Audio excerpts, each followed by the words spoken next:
Sunday night, a little bit later than usual. We went out in Vegas.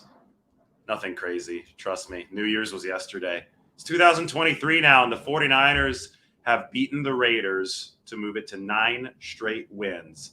And Brock Purdy even overcame some struggles, and that got the 49ers more excited than maybe even a blowout would have gotten them in this game, because Brock Purdy was able to overcome his biggest struggles over his 4 games starting in the NFL so far. So the pieces up there on the screen, that's what I wrote today here from Allegiant Stadium. Now I'm back at the hotel, but that was an awesome experience. Just the fact that we had the crowd for both teams going crazy. I say ear-splitting noise when the Raiders were doing good stuff and ear-splitting noise when the 49ers were doing good stuff. Totally unique experience. Fans got their money's worth, not just through that, but through the fact that this thing went to overtime.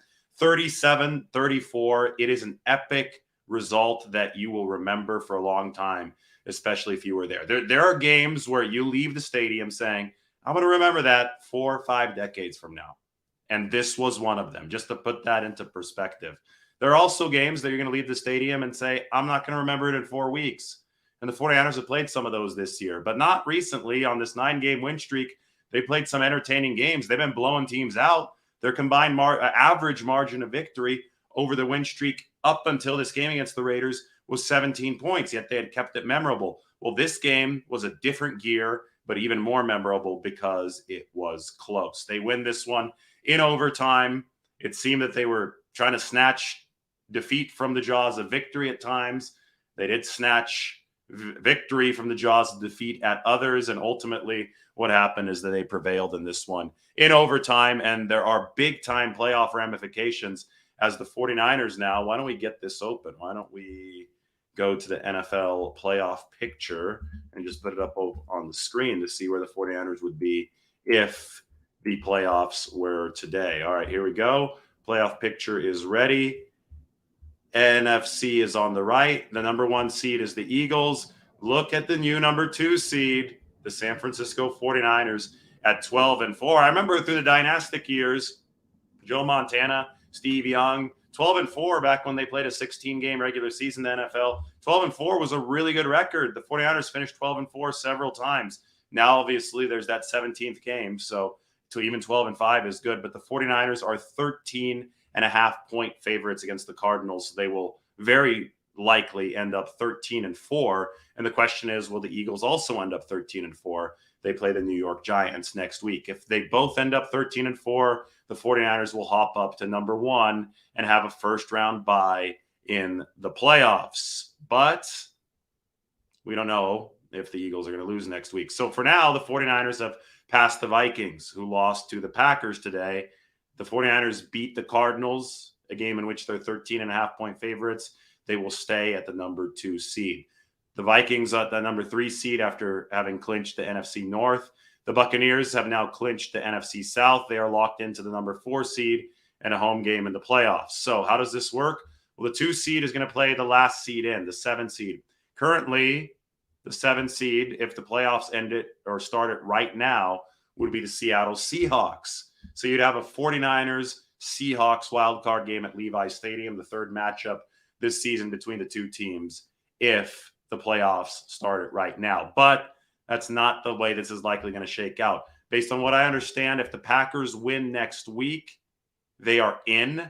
And Green Bay is currently number 9, but Green Bay still is in a very good position. They're a dangerous team with Aaron Rodgers and a rising defense. We saw what they did to the Vikings today. So you can't rule out a 49ers-Packers 2-7 matchup to begin the playoffs. The New York Giants are currently at the 6. I said the Seahawks at the 7, and obviously the Detroit Lions are still very much players in all of this at number 8. So the field is narrowing. Teams have been eliminated. The 49ers officially eliminated the Raiders today. As you can see, the Raiders on the list of eliminated teams. But it was an epic, epic game here in Las Vegas, and we're going to go through this position by position. So, wow, a lot of you already in. This is cool. It's terrible weather, I understand, in the Bay Area. I hope that you didn't flood if you were in San Francisco. There's not going to be good weather here for the course of at least the next week. So maybe a lot of people are just in their houses watching on YouTube. And I'm sure that you're at home or at the bar watching the 49ers and the Raiders in this game. And I do want you to check out the article. I dedicated this, wrote it to, just kind of encapsulate the journey that Brock Purdy went on in this football game. So I'm copying that link and I'm going to paste it in the comment section. It's already in the description for those of you who are interested. Okay, so we're going to go through this position by position. As you know, the defense for the 49ers played terribly for most of the game with a few very important exceptions. And the offense played really, really well for most of the game with a few notable exceptions as well. So generally inverses of each other. We will start with the quarterback position. It was the Brock Purdy, Jarrett Stidham Bowl. And Nick Bosa came out and said the 49ers underestimated Jarrett Stidham. Well, when you underestimate any quarterback in the National Football League, this can happen. Jarrett Stidham, 23 of 34, 365 yards, 10.7 per attempt. The two highest yard getters, quarterback-wise, against the 49ers this season. Patrick Mahomes, back when the 49ers last lost, and Jarrett Stidham today in 49ers Raiders. And in 4 minutes, it will no longer be today. It's going to be January 2nd. But the 49ers couldn't stop Stidham for most of the game until it actually really, really mattered.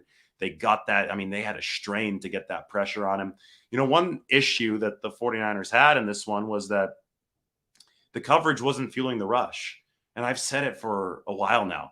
The 49ers pass rush is not as good as it was in 2019. It's going to be really hard for this pass rush to win games on its own.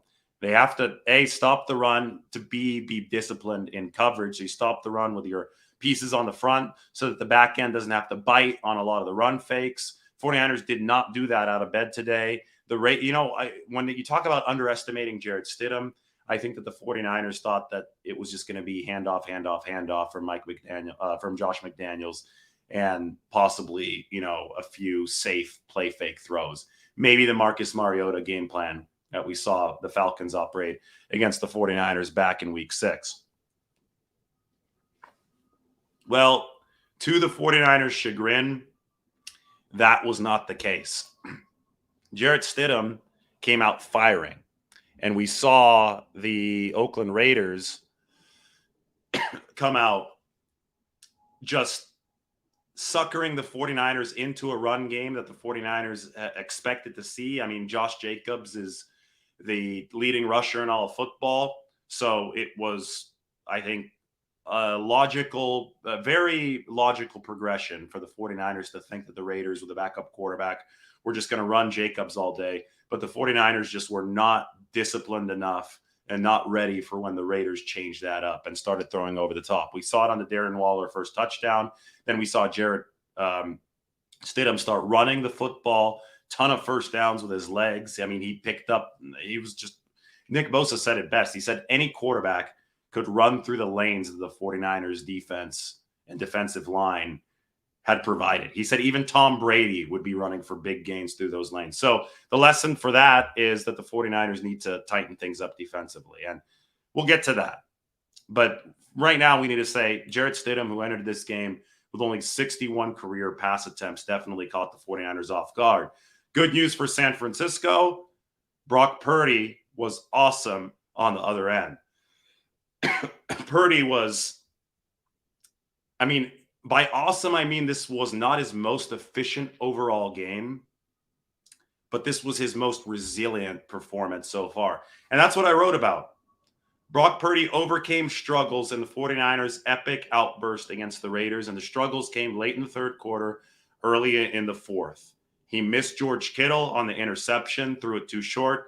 Purdy's the first one that said after the game that he needed to lead George Kittle. He missed Jawan Jennings. He missed Kittle again.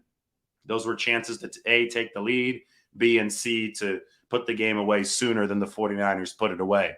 Purdy looked shaky for the first time in ever at the NFL level. I mean, this is a hell of a story. This is Mr. Irrelevant, 7th-round pick out of Iowa State as a rookie showing up and balling out for what I think is the best team in the National Football League. So a lot of us have become mesmerized by just how crazy this has all been over the course of the past 5 games and the last 4 starts. So, everybody was wondering when a little bit of dropping back down to earth would happen. And Purdy had some good luck with interceptions, right? Some that were ruled out by flags over the course of the past few weeks. Some that were dropped. It was one of those things where you were expecting some bad breaks to start falling against him. And I think with the Kittle interception, it was a good example of that. Then he missed a couple more passes. But Purdy bounced back from that in such a way that had Kyle Shanahan glowing after this game. And in my article, and click on that, Kyle Shanahan said, that's what made this game so cool, is that it wasn't all good for Brock Purdy. And he was able to still put up the statistics and the efficiency that the 49ers needed to win on a day that their defense gave up 500 yards and 34 points. The key for Brock Purdy was going back to the basics. And the basics are timing routes over the middle of the field, setting up yards after the catch to Brandon Ayuk. Purdy, remember, was really, really hurt just a couple weeks ago in Seattle.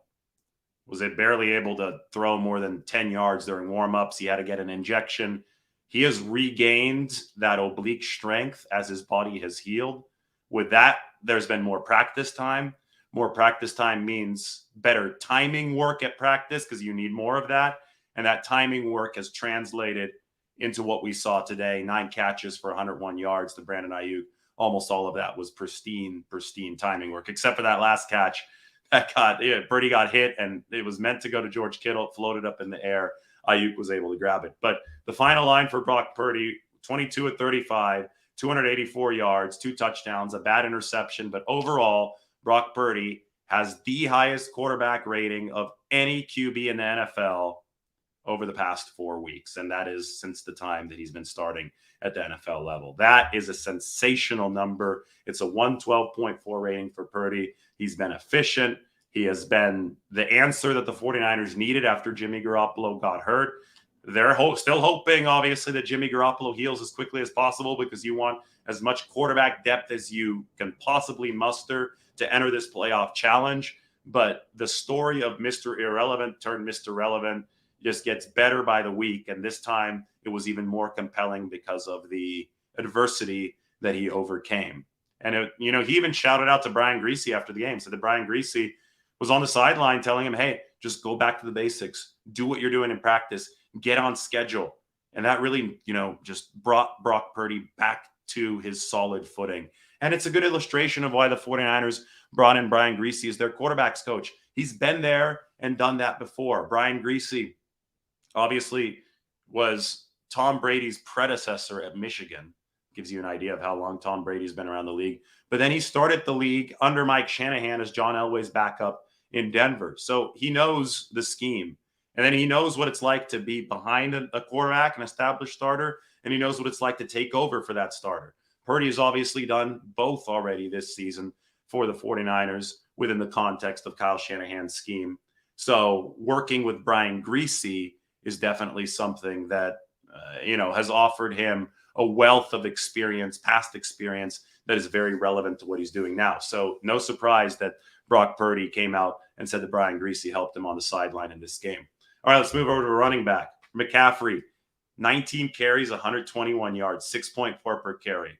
Josh Jacobs on the other side, 17 for 69, 4.1 per carry. Bolden had 8 for 32, and Stidham himself ran 7 times for 34 yards. You don't see the 49ers give up 135 rushing yards all too often. That's what happened today against the Raiders. So this run defense that had been so good for so long since that game against Kansas City really finally gave up the century mark in this game. This wasn't the most yardage the 49ers had given up all season. That was against Atlanta back in week 6, but the Raiders were able to churn on the ground. Nick Bosa said that Josh Jacobs is the best running back that he's faced in his career. 220-pound bruiser, moves well. The Raiders were moving the ball. They outgained the 49ers today. 500 total yards. I think it was 7.7 per play. Second most out of any team against the 49ers this year. This was impressive stuff from the Raiders, and it started because they had a credible rushing threat. But again, this was a game like the 2019 Saints game where the 49ers defense didn't show up, but their offense picked up the slack. And it won't pick up the slack if Christian McCaffrey doesn't run for 121 yards on 6.4 a pop. And if Christian McCaffrey doesn't also turn into an awesome threat out of the backfield, 6 catches, 72 yards. It doesn't happen if Jordan Mason doesn't come in as a closer with a 14-yard touchdown run. That was awesome at the end of the game. Kyle Juszczyk had a 9-yard carry. Danny Gray, a specialty carry, 9 yards. The 49ers ran the dope play. I have that down on the screen. That was the touchdown that Deebo Samuel scored on the reverse against Arizona. They ran the same play again, this time to Brandon Ayuk, and it picked up 16 yards. I say all this to emphasize that Kyle Shanahan was in his bag today. And he had to be, because they had to run a ton of screen passes. The Raiders blitzed on 12 of 35 dropbacks for Brock Purdy. They were going crazy with the blitzes, and the 49ers were able to run blitz-beating passes, short little outlets to their running backs, and they were also able to run the football to neutralize some of that Raiders pass rush. Just a very, very impressive offensive performance that obviously carried over to receiver, where you had the star power of Kittle, Waller, Devontae Adams, Brandon Ayuk, all on the same field. And that's what made this game so compelling. You know, this is one that people are going to remember for a long time because of the back and forth, the overtime, the rivalry. But you're also going to remember it because of all the great players on the field today. George Kittle, all-pro. Devontae Adams, all-pro. Darren Waller, all-pro. Brandon Ayuk, rising very quickly. That stock is going up. He's now only 34 yards short, 54 yards short of a 1,000-yard receiving season. Ayuk really took over that football game toward the end. And, you know, it really helps for these quarterbacks and receivers if neither offensive line allows a sack all game. And a lot of this, you know, credit goes to the quarterbacks. I thought Max Crosby generated some pressure against Mike McGlinchey, but McGlinchey held his own, and Purdy got rid of the football. And that's really important. It's a team game. Other side of the football, Jarrett Stidham got rid of it quickly, frustrated the hell out of the 49ers and Nick Bosa. But when push came to shove, Nick Bosa absolutely delivered.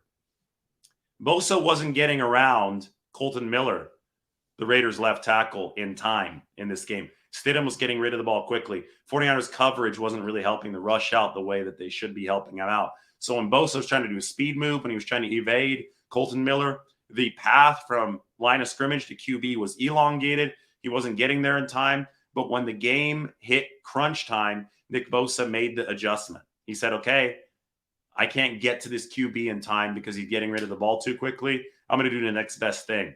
I'm going to push the left tackle, back his ass up right into the QB. That is exactly what Nick Bosa did to Colton Miller in overtime. And Miller hit Stidham because of Bosa's contact. The pass fluttered out to Sean Gibson's interception, and that return set up Robbie Gould's winning field goal. So Bosa didn't have any sacks. Still looking for 2 more in the final game to tie Alvin Smith, but he did definitely push the 49ers toward a win. So did Dre Greenlaw, big tackle at the goal line. I mean, 49ers defense might have been shoddy, but they had 2 goal line stops in the first half. They had 2 picks in the second half. Kerry Hyder Jr. leaping up to knock a ball away. That was a massive play for the Drake Jackson interception. And then obviously the Bosa pressure for the Tashawn Gibson interception. Well, one of the goal line stands early in the game, Dre Greenlaw delivered along with Eric Armstead, Javon Kinlaw, T.Y. McGill. 49ers might have struggled today, but they're a really good team and a really good defense, and they know how to stiffen up when it really, really counts. Now, Greenlaw did exit with a back injury. Looked really bad at first. He was laying around. Then he got up, ran off the field without a problem. But the 49ers are going to evaluate that back injury tomorrow. Defensive backfield. This was a problem for the 49ers today. Darren Waller is a good 6'7", right? Diamond Lenore isn't.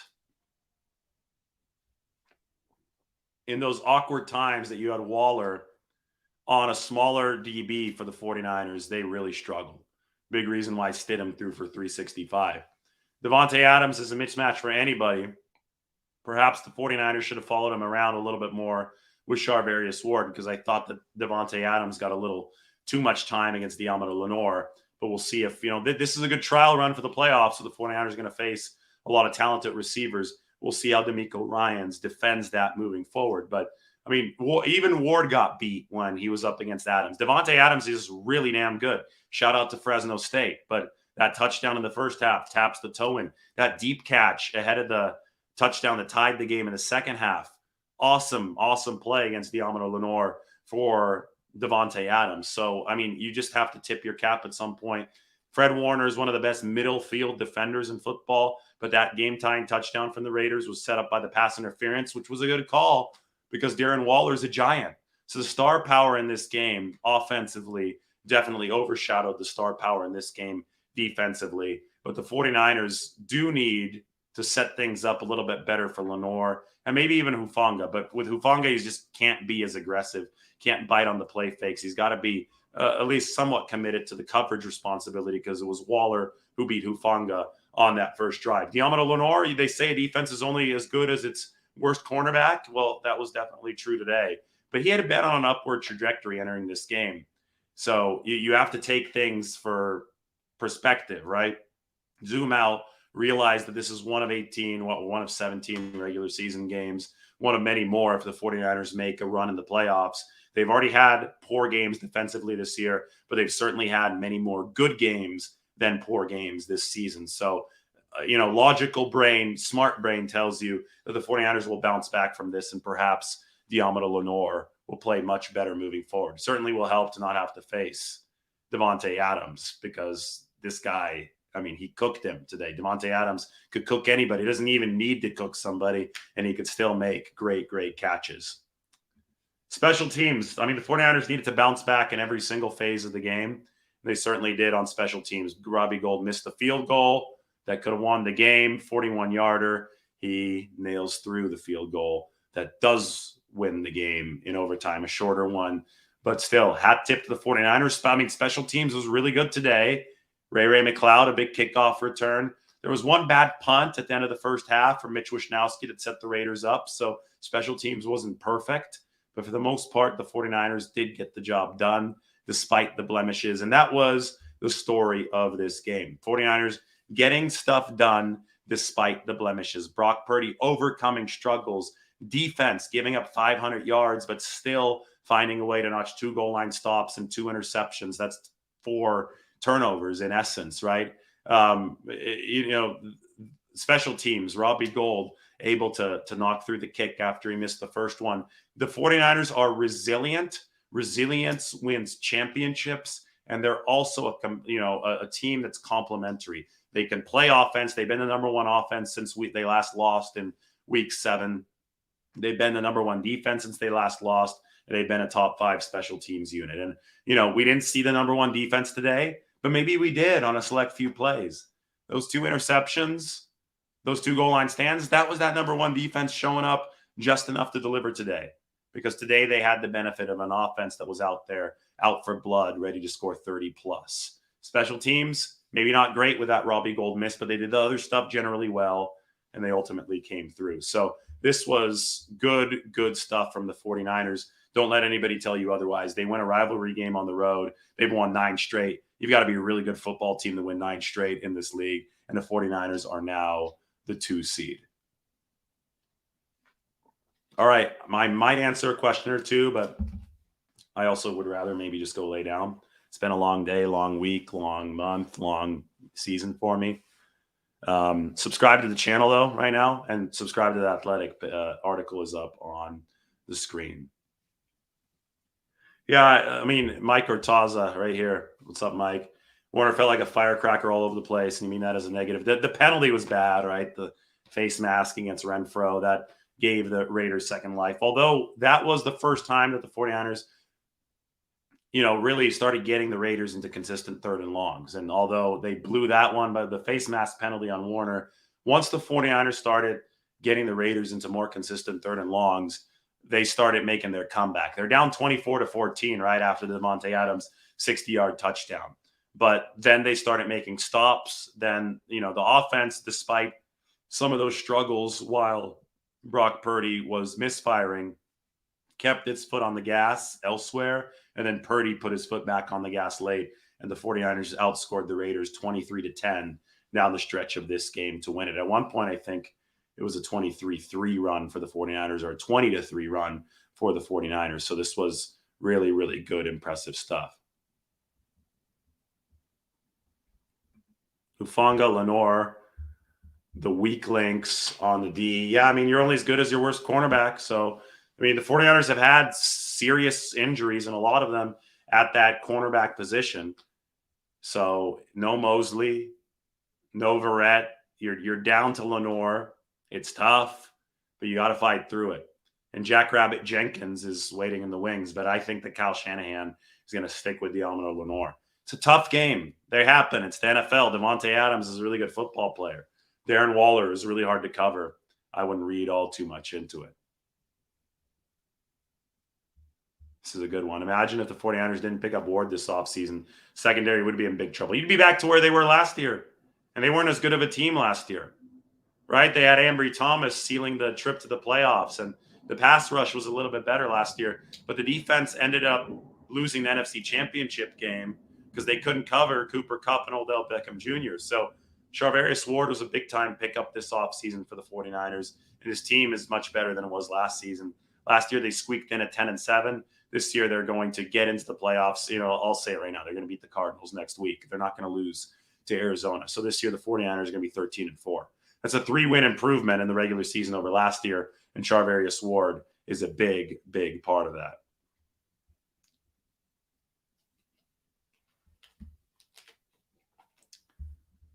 Some communication issues in the secondary, maybe just like over-aggressiveness playing the run. The 49ers need to tighten it up, though. The Cardinals might not give them that much of a chance to work on it, but by the playoffs, you got to tighten that up, especially if you're dealing with somebody like Aaron Rodgers once you come to the wild card round. And that would be scary for the 49ers, but they would be favored. Yeah, thanks for letting me know I look exhausted because I am working hard. So if you appreciate that, shameless plug, Sub to the Athletic, check it out on Twitter. And obviously subscribe to the channel. We just cracked 600. That's awesome. I'm going to get some rest this week. I heard it's raining a lot. So maybe I could just lay all week, eat burritos, do a few push-ups, do a few pull-ups, heal up a little bit from the exhaustion, and get ready for the 49ers Week 18 game. Gibson is one of the unsung heroes of the defense because if you don't get to Sean Gibson at the start of the year, then Jimmy Ward can't do all the great work he's done at the slot cornerback position.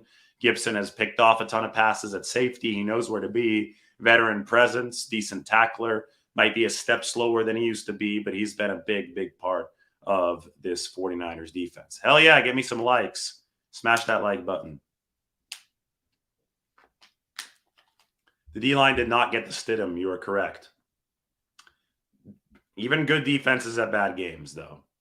And I've been warning you guys for days now that the 49ers defensive line is not what it once was in 2019. They've got to have more from the back end. The linebackers are the centerpiece of this defense.